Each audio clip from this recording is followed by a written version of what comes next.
പ്രദീപ്, ഇനി വിചാരണ കോടതിയാണ് അതിൻ്റെ നടപടിക്രമങ്ങൾ പൂർത്തീകരിക്കേണ്ടത്. കാരണം ജാമ്യവുമായി ബന്ധപ്പെട്ട അവസ്ഥകളൊക്കെ പൾസർ സുനിയെ ഹാജരാക്കിക്കൊണ്ട് അതിൽ ഏറ്റെടുക്കേണ്ടതും തുടർ നടപടി സ്വീകരിക്കേണ്ടത് വിചാരണ കോടതിയാണ്.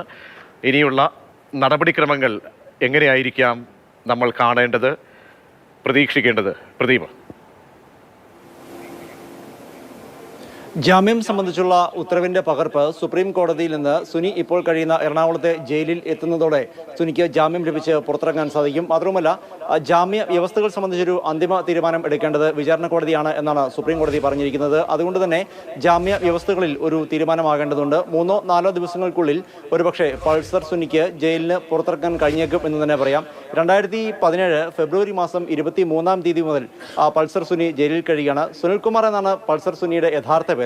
പൾസർ സുനി എന്ന് അറിയപ്പെടാൻ കാരണമെന്ന് പറയുന്നത് പൾസർ ബൈക്കുകൾ മാത്രമാണ് ഇയാൾ ഉപയോഗിച്ചിരുന്നത്, അല്ലെങ്കിൽ അതിനോടായിരുന്നു ഏറെയും കമ്പം. അതുകൊണ്ട് കൂട്ടുകാർ നൽകിയ വിളിപ്പേരാണ് അല്ലെങ്കിൽ ഇരട്ടപ്പേരാണ് പൾസർ സുനി എന്ന് പറയുന്നത്.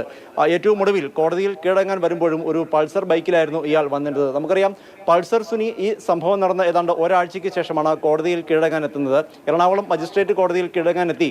അതുവരെ കോടതിയിൽ ഉണ്ടായിരുന്ന പോലീസുകാരുടെ കണ്ണ് വെട്ടിച്ച് കോടതിയിലേക്ക് കയറാൻ തുടങ്ങുമ്പോഴാണ്, കോടതിയിലേക്ക് കാൽ എടുത്തു വയ്ക്കുമ്പോൾ എന്ന് തന്നെ പറയാം, കോടതി പരിസരത്ത് ഡ്യൂട്ടിയിലുണ്ടായിരുന്ന സെൻട്രൽ പോലീസ് ഉദ്യോഗസ്ഥർ കോടതി മുറിയിൽ നിന്ന് എന്നതുപോലെ പിടിച്ചു വലിച്ച് പുറത്തേക്ക് ഇറക്കി പോലീസ് സ്റ്റേഷനിലേക്ക് കൊണ്ടുപോവുകയായിരുന്നു. അന്ന് അതിന്റെ ദൃശ്യങ്ങൾ എക്സ്ക്ലൂസീവായി മാതൃഭൂമി ന്യൂസാണ് സംപ്രേഷണം ചെയ്തതും.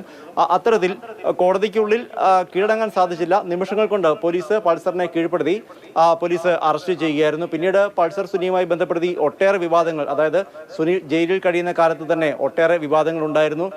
നടൻ ദിലീപിനൊപ്പം സുനി നിൽക്കുന്ന ഫോട്ടോ പുറത്തു വന്നത്, ഒപ്പം ജയിലിൽ കിടക്കവേ ദിലീപിന് എഴുതിയതായി പറയപ്പെടുന്ന കത്ത് പുറത്തു വന്നത്, ഇതിൻ്റെയൊക്കെ ആധികാരികതയും യാഥാർത്ഥ്യവും ഉൾപ്പെടെ ചോദ്യം ചെയ്യപ്പെടുന്ന നിരവധി ഹർജികളും ഉപഹർജികളും ചില മുതിർന്ന പോലീസ് ഉദ്യോഗസ്ഥരുടെ വെളിപ്പെടുത്തലുകളും ഒക്കെ ഇത് സംബന്ധിച്ച് ഉണ്ടായിരുന്നു. എന്തായിരുന്നാലും 7.5 വർഷത്തിന് ശേഷമാണ് പൾസർ സുനിക്ക് ജാമ്യം ലഭിക്കുന്നത്.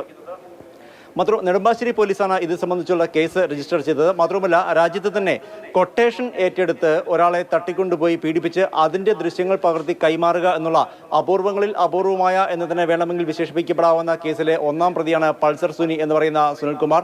ഹൈക്കോടതിയിൽ തന്നെ ജാമ്യം തേടി ഏതാണ്ട് 10 തവണയിലധികം സുനി സമീപിച്ചിരുന്നു.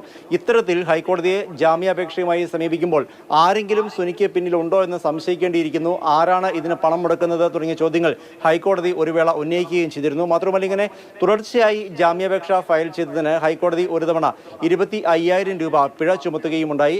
ആരോഗ്യ പ്രശ്നങ്ങൾ ഉൾപ്പെടെ ചൂണ്ടിക്കാണിച്ചാണ് പൾസർ സുനി പലപ്പോഴും ഹൈക്കോടതിയെ സമീപിച്ചത്. നേരത്തെ സുപ്രീം കോടതിയിൽ ജാമ്യാപേക്ഷ സമർപ്പിക്കുമ്പോഴും ഇയാൾ ആരോഗ്യ പ്രശ്നങ്ങൾ അടക്കം ചൂണ്ടിക്കാണിച്ചിരുന്നു. എന്തായിരുന്നാലും കേസിന്റെ വിചാരണ അനന്തമായി നീണ്ടുപോകുന്നത് ഉൾപ്പെടെയുള്ള കാര്യങ്ങൾ പൾസർ സുനി നേരത്തെ സമർപ്പിച്ച ജാമ്യാപേക്ഷയിൽ ചൂണ്ടിക്കാണിക്കുകയും ചെയ്തിരുന്നു. ഒരാഴ്ചയ്ക്കുള്ളിൽ